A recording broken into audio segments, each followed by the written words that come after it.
We know from some of the excerpts that we have now received, and we've received obtained a copy of this book that we are going through as we speak right now, that Steve Bannon refers to that meeting at Trump Tower in June of 2016 as having been not just treasonous, but unpatriotic is the way he describes it, among other things. We're also looking through some of the quotes, this one specifically from page 255 of that book, Fire and Fury, Inside the Trump White House, where Steve Bannon discusses whether or not President Trump was aware of the fact that his son, Don Jr., Jared Kushner, and Paul Manafort, then the campaign chairman, had been meeting with Russians at Trump Tower on a day that, according to our records, the president was at the White House. The meeting happened in the afternoon when we know the president had returned from a fundraiser. Steve Bannon, according to these excerpts, says simply that the chance that Don Jr. did not walk these Jumos, as he is quoted as saying, up to his father's office of the 26th floor is zero. In effect, saying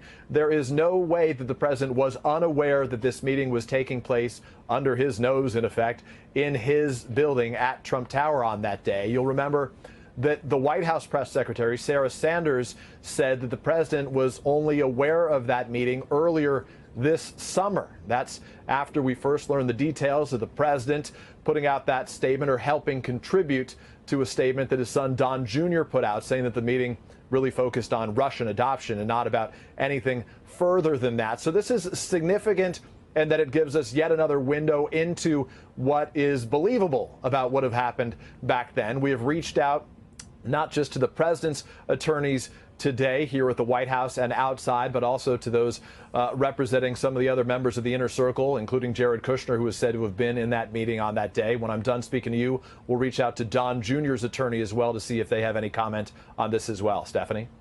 I'm still shaking my head at the word. I'm not even going to say it again. I can't even believe these words. Mark, I turn to you, though. Steve Bannon making these kind of accusations, whether or not they're true, what does this mean for the Robert and Rebecca Mercers of the world, massive supporters of President Trump and 100% financial backers of Steve Bannon? Is Steve Bannon not creating a war between himself and the White House? Yeah, Stephanie, I do think that this could end up creating an entire rift inside the entire conservative movement, not just with the Mercers, but also with Breitbart, the news organization that has been saying that this has been a phony witch hunt from the beginning on this Russia investigation. And, you know, it really has been the conservative base, those kind of organs, that have really helped protect the president and his White House during this Russia investigation. We've seen the attacks going up against Robert Mueller, the special counsel. We've seen Capitol Hill really come to the president's aid when it comes to the Republican side. But all of a sudden, if now is this rift, and the longer it goes on that Steve Bannon doesn't knock down these quotes, I do think that you're going to end up having a conservative movement that is kind of frayed right now when it comes to the Russia investigation. And certainly, again, the crux of all of this is that everyone who's been saying that there's there when it comes to this Russia investigation, well, now Steve Bannon is joining those people. Well, if Steve Bannon is telling the truth here, can't he carefully thread the needle that'll make the argument he's wanted to make all along, going after these White House globalists? Because what he's pointing to is money laundering. Money laundering that has to do with the Trump businesses, that has to do with the Kushners' ties to Deutsche Bank. And remember, Deutsche Bank is also tied to the Bank of Cyprus, as I mentioned earlier, to Wilbur Ross. These are all people who were not allies of Steve Bannon in the White House. Remember, Steve Bannon, he doesn't like that faction of the White House. And, you know, you've got the Gary Cohns, the Wilbur Ross. Wilbur Ross was part of the campaign, but Gary Cohn wasn't. Steve Bannon could be successful here in saying, me, the nationalist faction of the White House, I'm true to who I was, and I always was. But Jared Kushner cared about his business and his money, as did Don Jr. If Steve Bannon can create this line, and if he's correct, wouldn't that be a huge win for him? I think, as you're alluding to, Steve Bannon has always been more about the cause rather than the individual, and that is President Trump.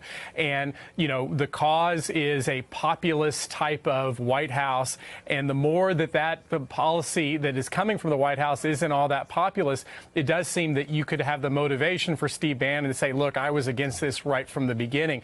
But let me go back to what Peter was talking about that June 9th, 2016 meeting at Trump Tower, why that is so significant. We already know that you ended up having a meeting with a Kremlin-connected lawyer.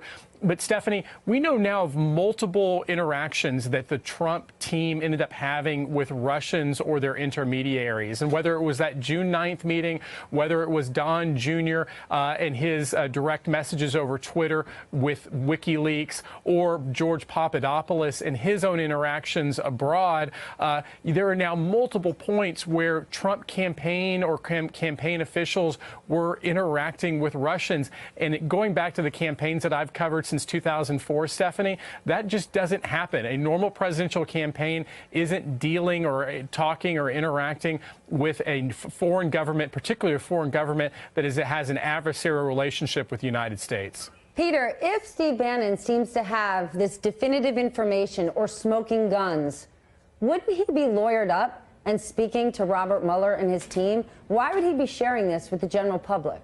It's a good question, the question that a lot of people want to pose to Steve Bannon right now. As you pose that, let me read you some